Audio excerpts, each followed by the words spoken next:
so good and tasty. Good day, everybody. There have been some developments in the Daniel Penny case, and I thought I'd just hop on here and give my 2 cents because I find this a little ridiculous. But first, I want to gauge where y'all are at. What do you think?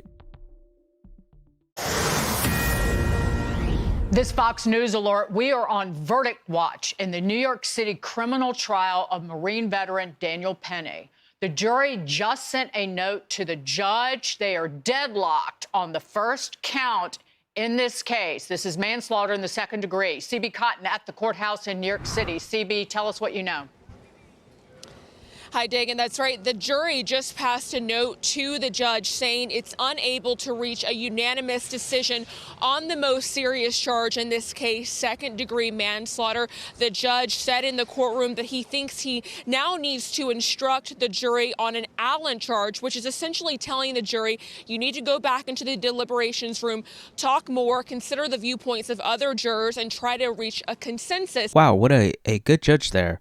So 2 things with this. Number 1, what do you think they were doing the first time? Just hanging out, just relaxing, enjoying their little courtroom vacation? Obviously not. Clearly, they were there reviewing the information that was presented to them. Everyone, I'm sure, voiced their own opinions, and that's where they were kind of split in whatever way they were. They didn't tell us if it was right down the middle, if it was just one person, if it was a couple people, in which way they were leaning. None of that was available. So the judge is like, oh, well, you're not done. You're going to go back, and you're going to see through other people's point of view.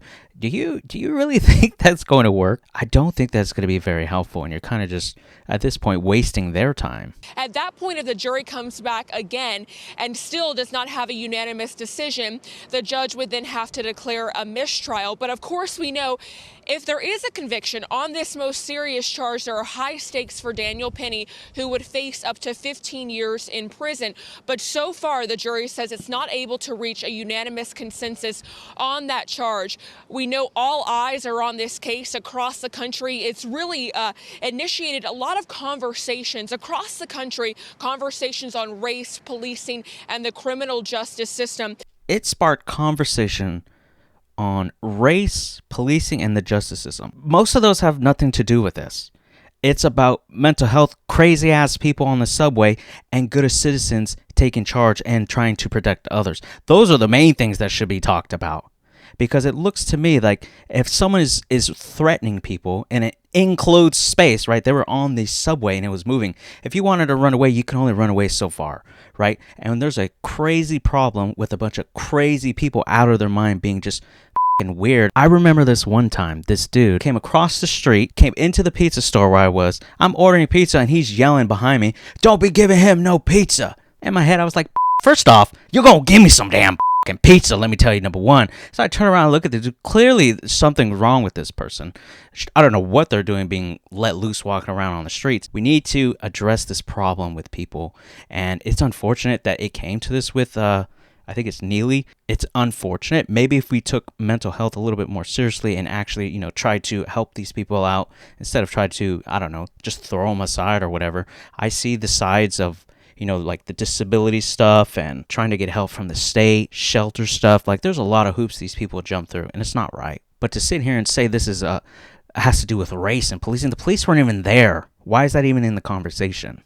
Jurors have asked to review lots of key evidence so far in the case, to include the video evidence of the chokehold, the 25-minute taped interview Daniel Penny had with police at the precinct when he waived his Miranda rights to answer detectives' questions. He didn't know Neely had died at the time. The jury also wanted to see yesterday a 1-minute clip of the chokehold that was captured by a high schooler who was on the subway that day. They also wanted the definitions of recklessness and negligence read back from the judge. So a lot more to watch here at the courthouse for sure, Dagan.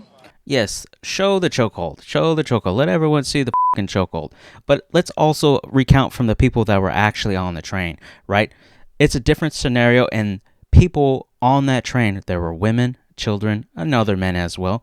And let's just take a second to hear some of what they were feeling when they were in that situation. The whole train was freaked out. He was either going to pull a gun, a knife, or said, "I'm willing to die. I'm willing to die." On cross-examination of the prosecution's witnesses, the defense played police-worn body There's a camera black video woman. of their Let me statements to hear all the responding racist quotes officers now. about what happened when 30-year-old Jordan Neely entered an F train on May 1st, 2023. He's scared the living daylights out here. That witness told the jury she's been riding the subway for over 50 years and has been threatened before, but this was the first time she said she was actually scared. She described Neely as resisting when Marine veteran Daniel Penny. I'm sorry, I also got to hop in here right with this particular shot. So you guys remember the good old George Floyd case? You remember how I forgot, Chauvin was the one who put his knee on his neck and supposedly killed him. And then you know how many cops got charged for that? I think 4. Let me see. I think I have the picture. I'll put it up. 4 of them got charged. I don't recall seeing all 4 of them put their knees on his back, but they were kind of associated with it, right? All 4 got charged. All 4 went to prison. You could clearly see there's other people around. Were they charged? Was that guy holding his 2 arms down? Was he charged? What about the guy that was standing right next to him? Put Neely in a chokehold to restrain him. Not a hard chokehold, just enough to secure him, and the guy fought. She testified she left to go to the conductor and then also pressed an intercom button in the station to see when police might arrive because it had been a while. She also said she went over to thank Penny after. Another woman on the train with her 5-year-old son told the jury, "I've taken the subway for over 30 years and I've seen a lot of unstable people, and this felt different to me." She demonstrated for the jury how she saw Neely lunging at people. When Penny took Neely to the ground, she said, "I felt very relieved because I was scared for my son." She was shocked to read in the paper that Neely had died because it didn't seem like his breathing was under distress. Right, just think of it this way. All of that information about the guy coming in, acting erratic, lunging, doing all this. If you're a woman by yourself on that train, you mean to tell me that you're not going to have any stress, you're going to kick your feet up, drink a mimosa, everything is good. You ain't going to be the slight bit nervous. What if you are a father or mother with your kid like this woman, and he's saying and doing like this? You're not going to be nervous. You're not going to be worried that something's going to happen. You don't know what people are capable of. You don't know if he had a knife stashed in his back pocket. You don't know if he had a gun in his shoe or razor blades in his shoe or in a sock. You don't know what he has, and you truly can't tell their intention either. But when you have someone making these threats and things like that, I think it takes a lot of courage, especially nowadays, for a good Samaritan to stand up against this craziness, against violence, to protect people he doesn't even know. He doesn't know these people, but he didn't like these threats being casted out, and I didn't like them either. Taking the buses, taking the light rails, trains. I've been on public transportation. I've seen the weirdos and the psychos that get on, especially at night. They hop on, they hang around there. They'll be asking, hollering, walking up next to you. It's not a good feeling.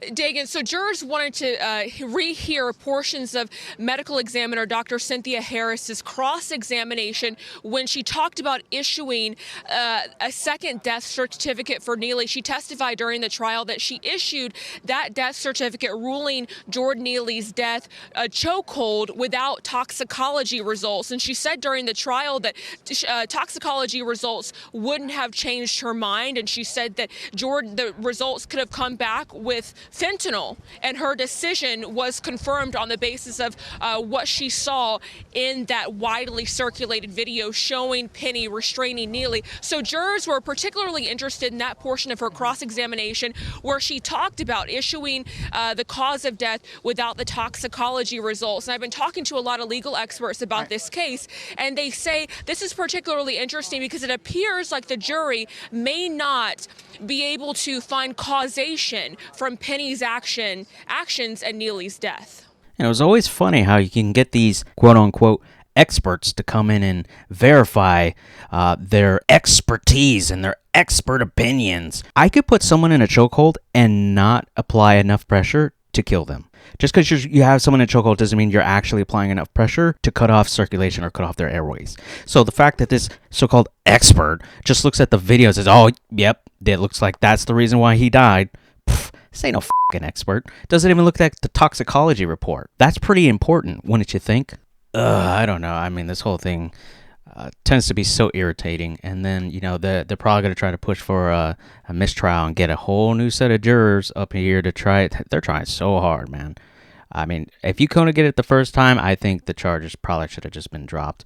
But hey, what do I know? Listen up. If you enjoy the content, go ahead and hit the like and subscribe button for your favorite juror on YouTube. See you guys on the next one.